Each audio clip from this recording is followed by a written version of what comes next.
Bom, agora eu quero tocar em dois assuntos, só para fazer uma leitura aqui da questão do Jardim do Marquês. Eu vi até o Abner fazendo uma defesa. Eu em nenhum momento fiz nenhum tipo de crítica, né, ao fato de não ter começado a obra, porque, como eu disse, a gente tem experiência e sabe que, infelizmente, nós estamos sujeitos, né, o governo está sujeito a esse tipo de situação. Porque, infelizmente, as empresas participam de uma concorrência, muitas vezes a que ganha, a gente já até conhece, mas não tem nenhum impedimento legal.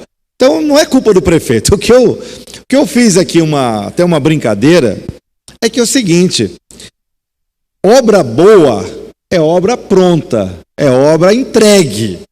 Então, não dá para... É igual futebol, Aderbal. Começa o jogo, faz 1-0, você já sai comemorando? Opa, já somos campeão. Tem muita água para passar debaixo da ponte. Então, o erro foi esse, ir lá inaugurar a placa. Essa foi minha crítica. A obra tem que ser comemorada depois que ela foi entregue para a população. Foi isso que eu fiz, uma brincadeira séria, né? Porque senão... Você pega lá, agora vamos colocar a placa aqui e comemora. Aí está no meio da obra, comemora. Não, a obra é o seguinte: começou a obra, espera terminar.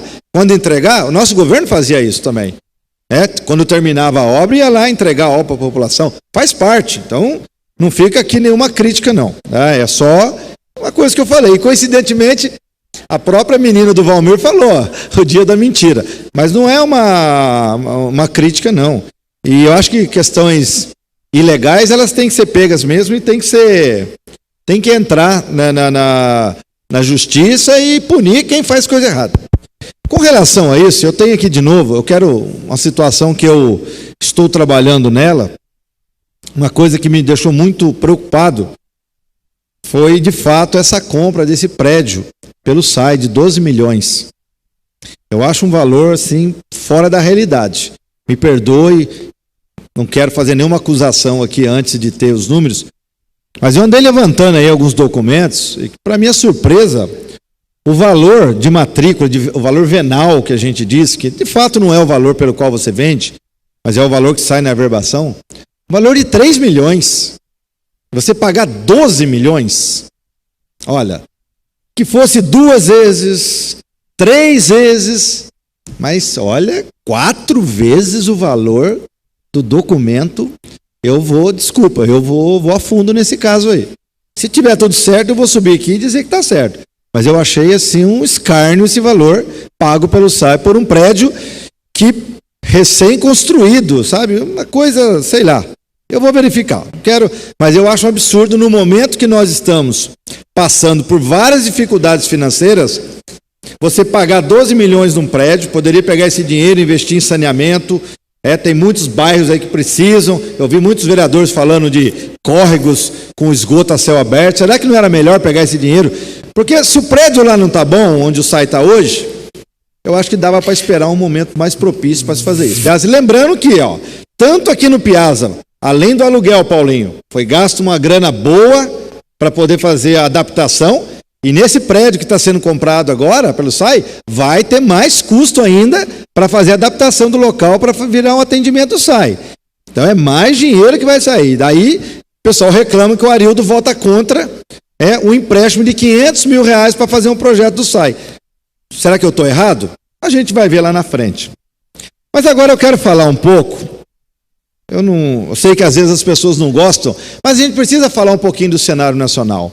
O que está acontecendo hoje no Brasil, essa greve, que parece-me que o Brasil acordou, e que bom que acordou em bom tempo, as pessoas me perguntam, Arildo, o que você acha do atual governo do Bolsonaro? Eu falo, olha, eu acho, aliás, o que eu sempre disse antes da eleição, nós teríamos uma dificuldade muito grande com esse presidente, pela falta de conteúdo dele.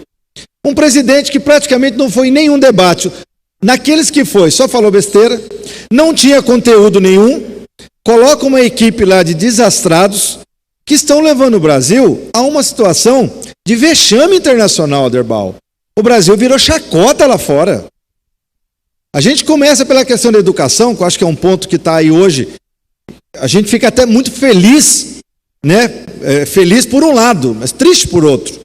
Porque é o seguinte, A qualidade do Ministério da Educação na mão desse governo é tão ruim que eles conseguiram ressuscitar as ruas. É o que os jornalistas estão falando. Eles estão conseguindo unir a esquerda, a direita, o centro, tudo, para que essas pessoas vão para a rua para reclamar de um governo que em 5 meses já trocou 2 vezes de ministro e não dá uma resposta. O primeiro, a única coisa que ele conseguiu apresentar foi mandar filmar a criançada cantando o hino nas escolas, né? E, como se diz, falar em ideologia. Fica essa coisa de ideologia, e não apresentou nada. Entra um outro que também só fala besteira, né? Vai lá dar explicação com um pacote de chocolate na mão, como se a população brasileira fosse burra, né? Porque ele poderia ter apresentado lá o que ele quer apresentar de uma forma muito mais concreta, com números, porque ele está subestimando a inteligência do pessoal, e ficam todos ali comandados por uma outra besta que fica fora do país, trocando tweets, brigando aí com o pessoal aqui no Brasil. O que você vai esperar de uma educação dessa?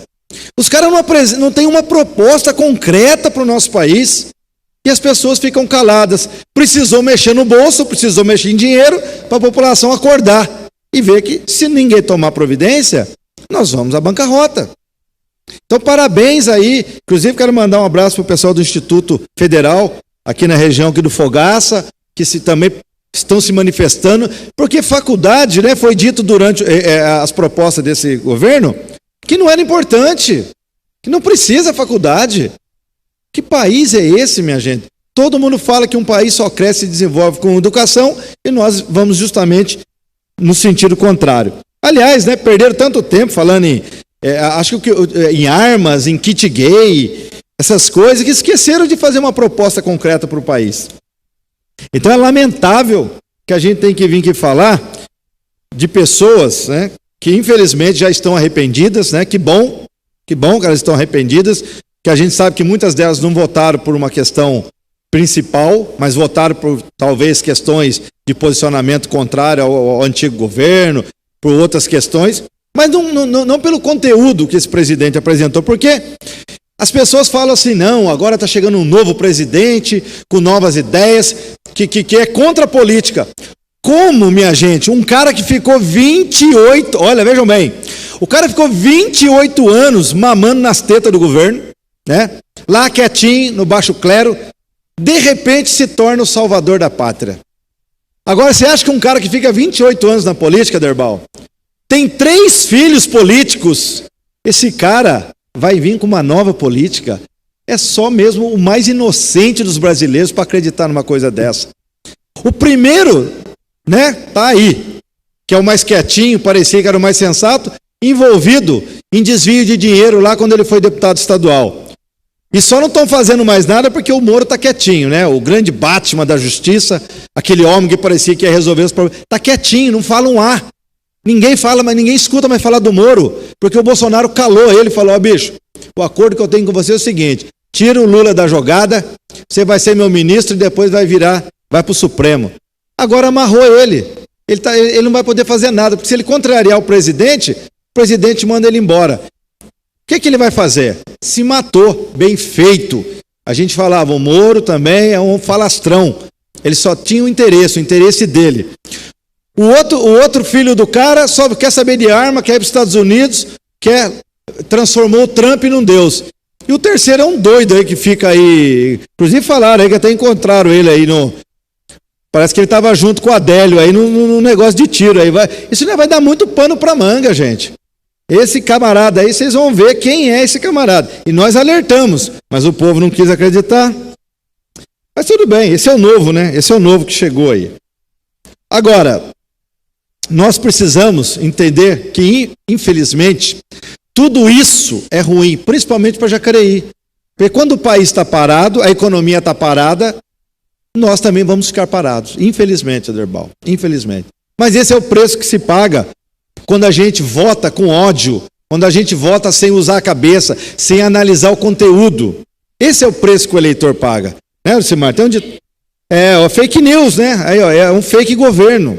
Infelizmente, eu estou falando isso aqui com muita tristeza, porque confesso para você que depois que acabou a eleição, que ele ganhou, Eu falei assim, olha, a gente tem que dar um prazo para a gente... Vai que esse camarada vai resolver. Eu achava que não, porque um cara sem conteúdo nenhum não podia chegar na presidência e conseguir colocar uma elite lá e conseguir resolver esse país. Não, uma elite intelectual, diga-se de passagem. Então, gente, olha, eu estou frustrado, mas por um lado eu estou aliviado, porque eu falei assim, eu estava certo. E não é possível que esse camarada sem propriedade, sem conteúdo nenhum, conseguisse fazer alguma coisa. E o pessoal está indo para a rua. E não adianta ele falar agora que a população que está indo para a rua é idiota, é ignorante, massa de manobra, porque quando os caminhoneiros fizeram greve, ele foi lá apoiar os caminhoneiros, né? Agora ele vai sentir na pele o que é estar do outro lado da questão. E aí, infelizmente, a população vai pagar mais uma vez, porque o país está parado, pagando o preço, tá certo?